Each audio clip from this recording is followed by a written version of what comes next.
Welcome, artists, to this lesson I'm calling Sunlit Piggies in Soft Pastel. Now, this is a beginner-friendly lesson. You guys are going to love some new products I'll be sharing with you. These Earthberry Pastels are just fantastic. I'll be telling you much more about them. I think I used them all for this painting, and I'm excited for you to join me. Come on into the studio, and here we go. Welcome, artists, to Monet Cafe Studio and this pastel painting tutorial that should be beginner friendly and a lot of fun. Now, the theme this month has been Down on the Farm, and my last painting that I did was a more serious piece, and I like to offer lessons sometimes more beginner focused and more carefree and laid back, and sometimes I just need that. So I'm gonna have some fun. And I just happen to love pigs, so I found a great pig reference from unsplash.com. I love that site. They have photos from photographers all over the world, and the reason I use them a lot is I don't get out much. I'm not near a pig farm right now, so I had to get some pig references. And I'm going to be using these new products. One of them is this pastel painting pad. I got it from Dakota Pastels, dakotapastels.com. I love that site and that company. I forget to mention them. But when I saw this new product, I was like, finally, it's a pastel painting pad that has a spiral binding and sheets of pastel painting paper, but each sheet is protected by a sheet of tracing paper or glassine. Oh my goodness, that is so practical. If you want to do pastel paintings in a journal or in a pad and you don't want them smudged when you close the pad. So I'm very excited to try it. I think the surface, from the feel of it, it feels a lot like pastel matte. It's not overly gritty, but I think it's going to take a lot of layers. So that's going to be fun. And with my piggy painting in mind, I was also excited because I recently got sent a set of pastels from Earthberry Pastels. I love this company. They are awesome. The people are awesome. I love the pastels. I'll talk about why I do as I paint. But they just sent me their set. I don't know if it's a new set, but it's new to me. It's called Dawn. And it's like colors that work great for sunsets and skies. But when I looked at them, I thought, I think this will work great for my pig painting concept. I think you'll see why. But I also want to share their pastels are chemical free. You don't have to worry about harsh chemicals when you're touching or painting with these pastels because they're all just earth friendly. And I love their packaging. It's also very organic and earth friendly. And they have this cool little sheet in all their sets of the actual products or items, natural items that they use to make the colors. Isn't that cool? So let me show you these yummy colors. Oh my goodness, just look at these. Now I definitely want to do this with like a sunset scene, but look at the colors. I thought for the pigs, it's got some beautiful peachy colors. It's got some other pink tones, some nice darks, even some greens over here, and some beautiful blues and some rusty colors too. Before getting started, there's a couple of other things I wanted to point out about this set. First, it has some gorgeous purples. Many sets are lacking purples. And this is my little finger test that I often do when I get a new set of pastels. You can tell how soft and colorful they are based on just rubbing your finger across them. You'll find a link to these lovely pastels in this video description. And currently, there is a coupon code to get 10% off if you use the code SUSAN10ART. All in caps. I'll have all that in the description of this video. As I mentioned before, this month's theme is Down on the Farm, and I found some adorable piggy reference images from unsplash.com, but it wasn't exactly what I wanted. So I used my artificial intelligence technology and my artistic license to alter this photo. I basically just give verbal cues and instructions. It takes a while to alter the image. And if you're a patron of mine, my edited and altered image is available for you, and you'll be able to see the image as I'm painting. So that's just a perk for being a patron. Here's just a little glimpse of the image, and I'm amazed at what I'm able to create through AI for reference images, and I give a description of how I do it over on my Patreon page. Now, before we start, let me tell you how to become a patron. It's super easy and affordable. It's only $5 a month to become a patron, and you join such a beautiful community of artists. One of my favorite things is I get to see your work. We have contests and prizes, and for pastel artists of every level. Come join the family at patreon.com/Susan Jenkins. I want to show you the only other two products that I used to create this painting. This is the Paul Rubens Pastel Set of 40. I used these, the only two sets I used were the Paul Rubens and the Earthberry Pastels. That's all I used. And there's one other product that I used for the underpainting. Yes, this pad of Mazoulli paper is water friendly. It's these Derwent ink tints blocks. I'm going to be telling you about those in just a second. But first, let's get in this sketch. I'm just using a piece of vine charcoal. It's just a little thin stick of charcoal. They also have willow charcoal. It's just a little bit of a different consistency. And I'm finding this surface is just excellent to sketch on. Again, I was happy that it was water friendly. And this was literally my first time using this pastel paper. Everything, the Earthberry Pastels, I had used the other products, but the Earthberry Pastels and this surface was totally my first time. Now, I am just getting in a little sketch, and I don't really care if I have all of the details there. I'm getting the basic gesture, size, form, and location of these piggies. And I know that as I add my pastels and my underpainting, things kind of develop as I go. So I don't over fuss about getting everything just perfect now. If I've got the basic proportions right, I know I'm good to go. And I'm jumping ahead here to the completed sketch. My patrons get the longer version of this, but I just used my finger to blend just to create a little bit of a value study to get started. Now here are these wonderful, colorful ink tints blocks. As many of you probably know, I use various products for underpaintings, and sometimes I forget about these. They're so great. They're literally little sticks of compressed ink. You see, the set that I have is the largest set, and it has 2 levels. So what colors should I use as an underpainting? Now, you know, we just had the month of underpainting, learning more about underpaintings, and I'm going to use the same strategy as I've done in previous videos last month. Is I'm going to choose some of my main colors that are going to be in my painting, which are the colors in the pigs, kind of reds and pinks. And look opposite on the color wheel, I'm choosing a complementary color, which are these beautiful greens.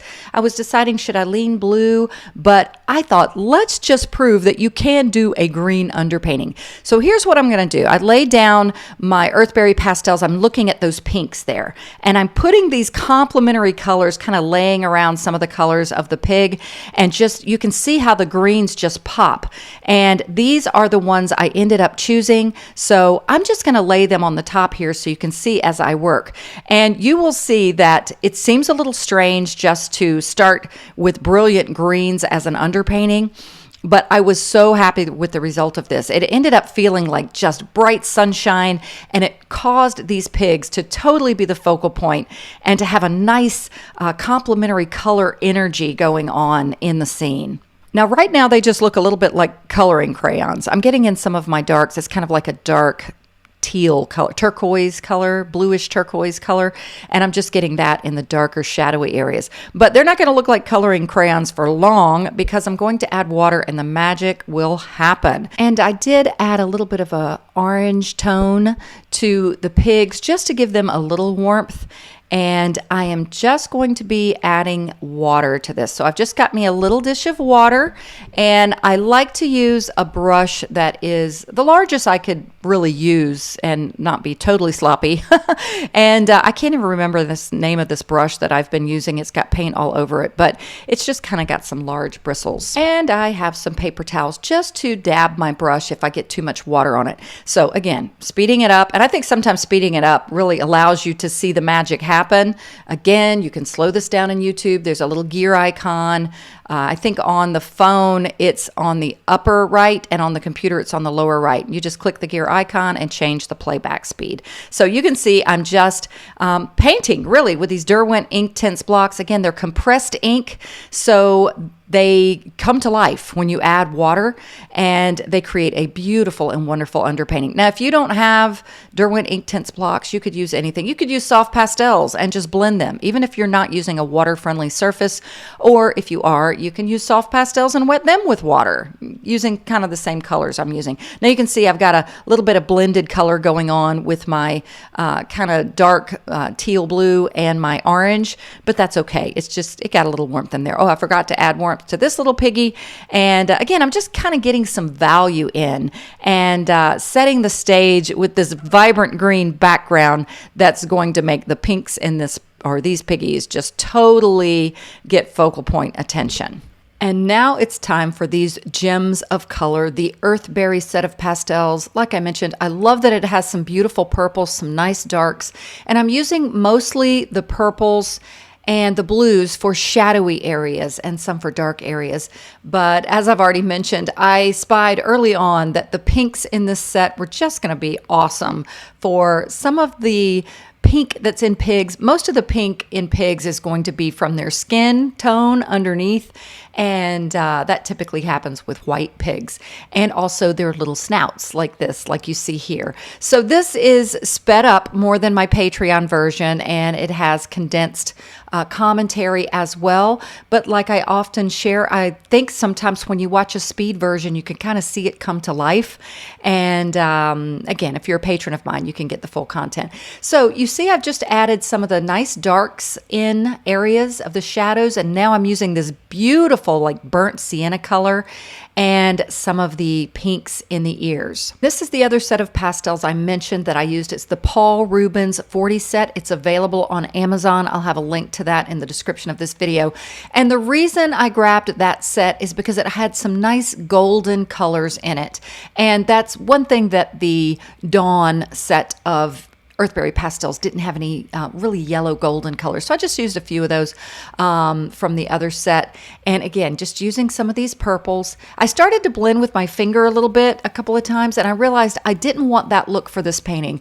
I wanted that very textural and energetic mark making style. This painting, as I've said, is the second in the Down on the Farm series this month. And the first painting was a little more serious and took a little more time. So this was my chance to just relax and have fun. This was almost like one of my artistic meditation series where it's kind of just a fun, creative, meditative experience and a chance to let your hair down. So these pigs, I'm calling them crazy pigs in the sun or sunshine, something like that. I kept the background very loose, and a couple of reasons for that. One, I wanted that green underpainting to peek through.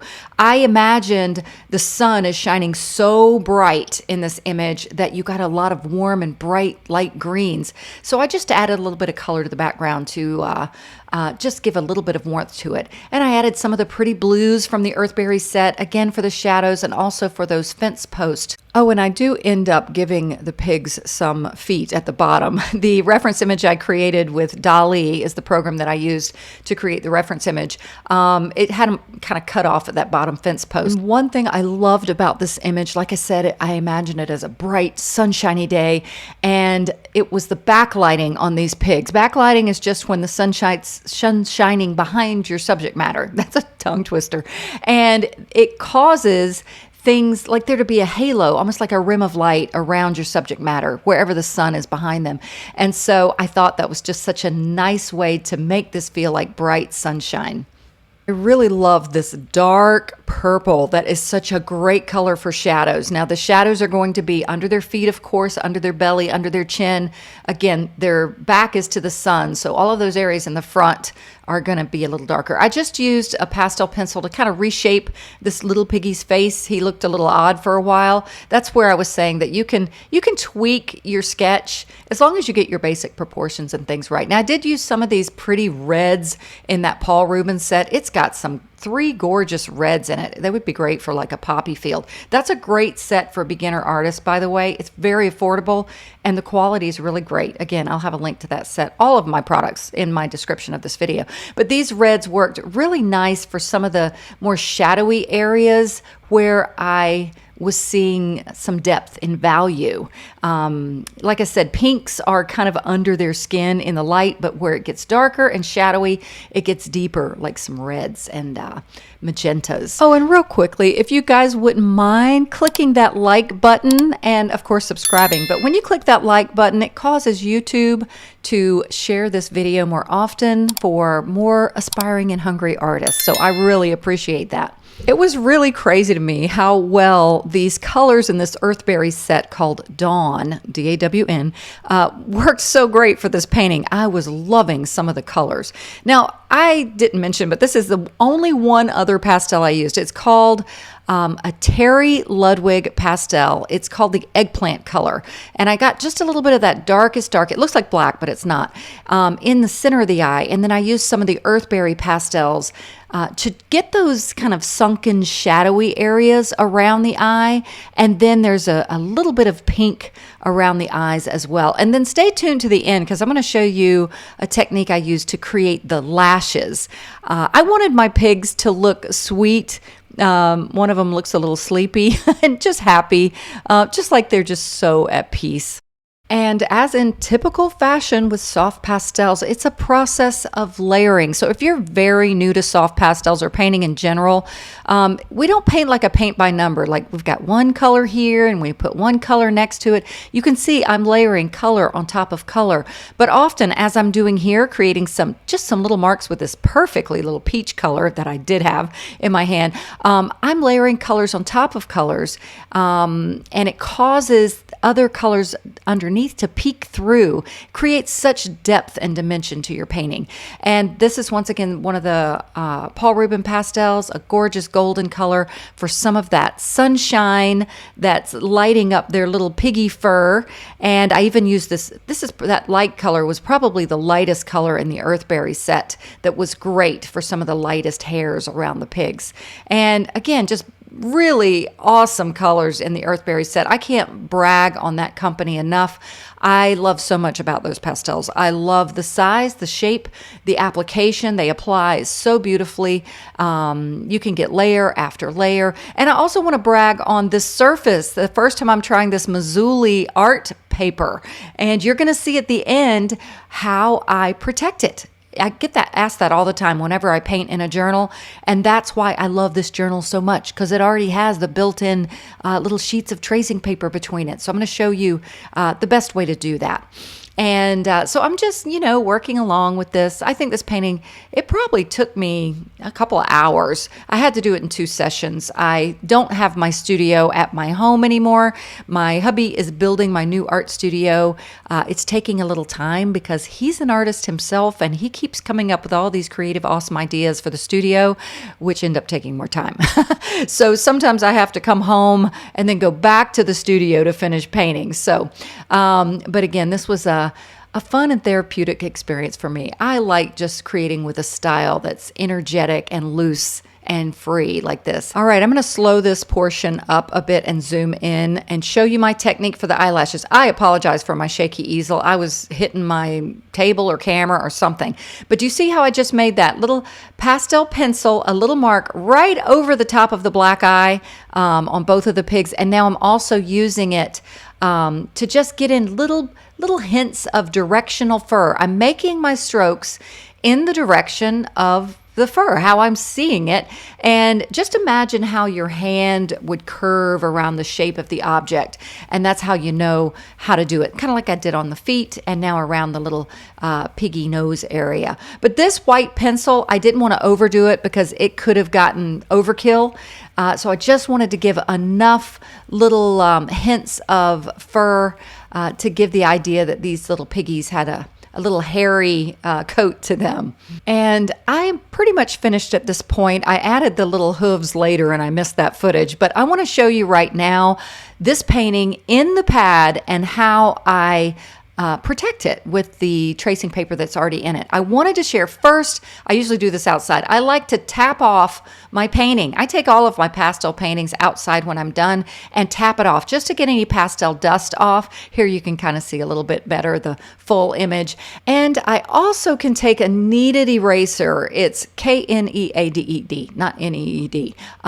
It's like a ball of clay, and I use it to just get off any smudges and clean things up a bit. And now I'm going to show you the actual tracing paper in the pad protecting the painting. So you can just close up your pad. I think this is a great art pastel pad to take on the go with you. Again, I love that it's water friendly and so much more. And I, of course, love these Earthberry Pastels. Again, love the company. I'm excited about curating a set through them. And here are the pastels I used for the painting. I told you I'd show you which ones I used. I think I used them all but two, kind of the top second and third pastels up there. So I had fun with this set and with this painting. I pray this lesson blessed you, and I always like to bring this free content here on my YouTube channel. I think there's plenty here for you to learn from, but if you'd like more and to become part of my Patreon family, you can find that link here and in the description of my video. So until next time, everyone, God bless and happy painting.